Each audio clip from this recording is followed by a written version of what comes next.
Hi everybody, it's Honest John. From day one of the recession, the banks, even as they were receiving a bailout using taxpayer money, went into a foreclosure frenzy. A lot of the people that they foreclosed on were doing okay until the banks caused the recession and they lost their jobs and were unable to keep up their payments. But the banks also foreclosed on people that they had absolutely no right to. They foreclosed on soldiers in Afghanistan and Iraq who were too busy defending us to defend themselves. They foreclosed on people who had reached modification agreements with the banks and thought that they were okay. But then the banks came after them in violation of their own agreements. They foreclosed on people who were not even behind on their payments.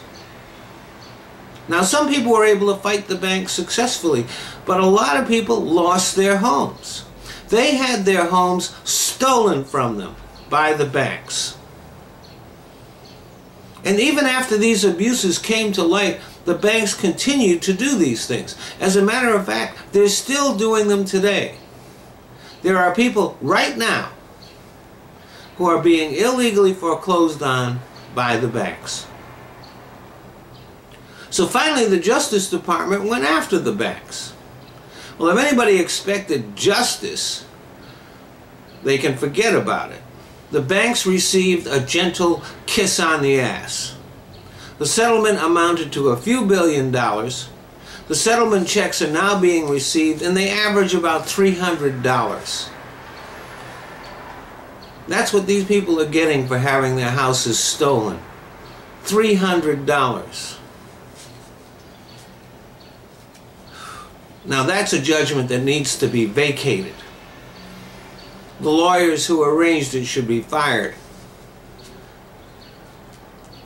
The banks don't even have to admit wrongdoing, and their records which document their illegal activities are being protected as trade secrets.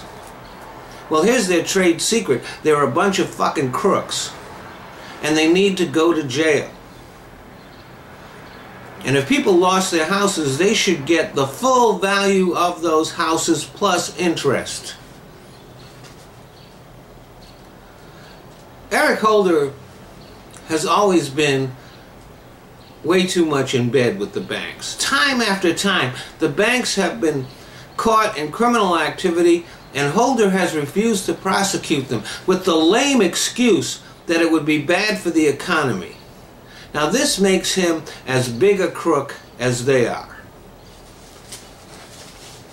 It's not bad for the economy for criminals to go to jail. What's bad for the economy is for them to continue to stay in a position where they can rip us off. Thanks for listening.